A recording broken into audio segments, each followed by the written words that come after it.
नमस्कार मित्रों, TV20 news पर मैं हूं आपके साथ अशोक वर्मा। आप देखते रहिए टीवी20 न्यूज, बने रहिए हमारे साथ। आजमगढ़ के बुढ़नपुर तहसील क्षेत्र अंतर्गत भैरवपुर दरगाह में समाजवादी पार्टी की युवा नेता मोहम्मद कैफी आजमी के नेतृत्व में संविधान निर्माता डॉक्टर भीमराव अंबेडकर जी का परिनिर्वाण दिवस मनाया गया, जिसमें दर्जनों अंबेडकर अनुयायियों ने बाबा साहेब की मूर्ति पर पुष्पांजलि अर्पित करते हुए श्रद्धांजलि दी। समाजवादी पार्टी की युवा नेता आजमी ने कहा कि बाबा साहेब डॉक्टर भीमराव अंबेडकर जी के देश के प्रति व दलित शोषित पीड़ित समाज के प्रति किए गए उनके इस योगदान को भुलाया नहीं जा सकता है। इस मौके पर मुख्य रूप से डॉक्टर ओम प्रकाश, बुनील साधु, त्रिलोकीय छिलाल, आकाश कुमार महावीर, विकास कुमार, अजीत कुमार, गुरु व राम सुमेर सहित अन्य कई लोग मौजूद रहकर श्रद्धांजलि अर्पित की और बाबा साहेब जी के जीवन संघर्षों पर विस्तार से चर्चा की। आज 6 दिसंबर की काली रात, जिस दिन बाबा साहब डॉक्टर बी.आर. अम्बेडकर का निधन हुआ, आज ही की रात सबसे पहले उन्होंने भगवान बुद्ध और उनका धर्म नामक पुस्तक के अंतिम पैराग्राफ को लिखा था और उनके सहायक ये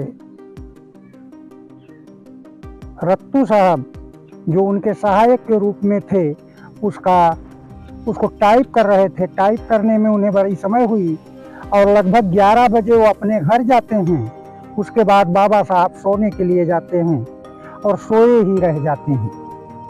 क्या हुआ, सुबह में उनकी पत्नी सविता अम्बेडकर वह बाबा रत्तू को बुलाने के लिए अपनी कार भेजती हैं और इसके बाद नानक चंद रत्तू उनकी कार से आते हैं तो देखते हैं कि बाबा साहब अपने बिस्तर पर सदा के लिए सो गए। तब उन्होंने उनके सगे संबंधियों को संदेश भेजा कि बाबा साहब दुनिया में नहीं रह गए। उसके एक दिन पहले डॉक्टर मावलंकर बाबा साहब के कुछ सामान लेकर के बंबई चले गए और उसके बाद यह घटना घटती है। साथियों, आज हम उस बाबा साहब के आभारी हैं जो कि हमसे पहले कैफी साहब ने बता दिया कि ये मनुवादी व्यवस्था के आधार पर स्त्री शूद्र न धियताम, स्त्री और शूद्र को विद्या पढ़ने का अधिकार नहीं। उन्होंने यह कह दिया, ऋग्वेद के 90 सूत्र का 10वां मंत्र है, ब्राह्मण वश्य मुखम आसीत बाहुराजा न्याय कृतः उरो तदस्य यद वैश्य पदाभ्याम शूद्र अजायत, जिसका अर्थ कैफी साहब ने पहले ही बता दिया है, बताने की आवश्यकता नहीं है। तो साथियों, आज 6 दिसंबर की काली रात, आज दिन बाबा साहब के नमन और पुष्प अर्पण के लिए हम लोग यहाँ उपस्थित हुए हैं। इन्हीं शब्दों के साथ हम अपनी बातों को विराम देते हैं। जय भीम, जय भारत, जय मानव। चलिए, अपना नाम बताते हुए बताइए। आज आप लोग जो है बाबा भीमराव अम्बेडकर की मूर्ति की जो है सामने और माल्यार्पण भी किया और कुछ किए। मैं कैफी आजमी, आज 6 दिसंबर है। हम लोग बाबा भीमराव अम्बेडकर जी का परिनिर्वाण दिवस के रूप में मना रहे हैं और आज भैरवपुर दरगाह में अकेले नहीं, आजमगढ़ में नहीं, ये पूरे विश्व में 6 दिसंबर जो परिनिर्वाण दिवस के रूप में मनाया जा रहा है। और 1956 6 दिसंबर की जो काली रात थी, हम लोग बहुत दुख में हैं, बहुत मर्माहत थे कि डॉक्टर भीमराव अम्बेडकर जी को जहर का प्याला दे करके उन्हें मार दिया गया।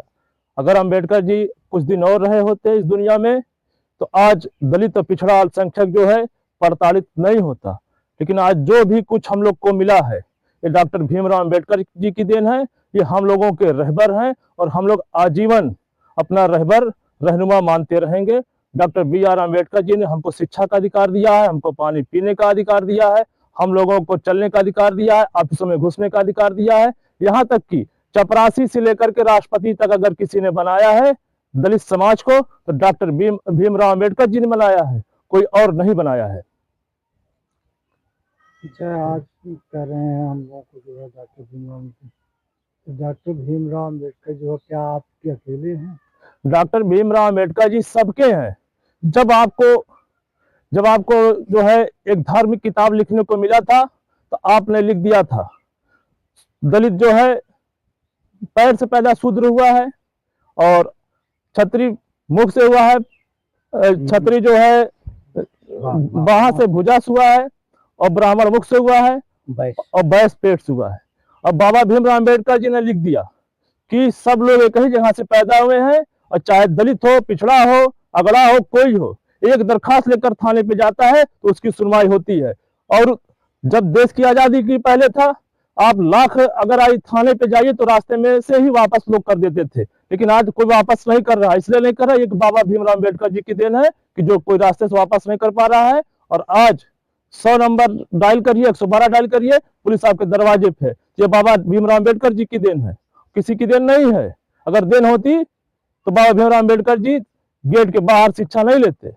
आज उन लोगों ने, बाबा भीमराव अम्बेडकर जी ने हम लोग को शिक्षा अगर मिलने का अधिकार मिला तो उन्हीं की देन है, किसी और की देन नहीं है। आज एक ही बेंच पे चाहे अगड़ा का बच्चा चाहे पिछड़ा का बच्चा अगर बैठ के पढ़ता है तो बाबा भीमराव अम्बेडकर जी की देन है।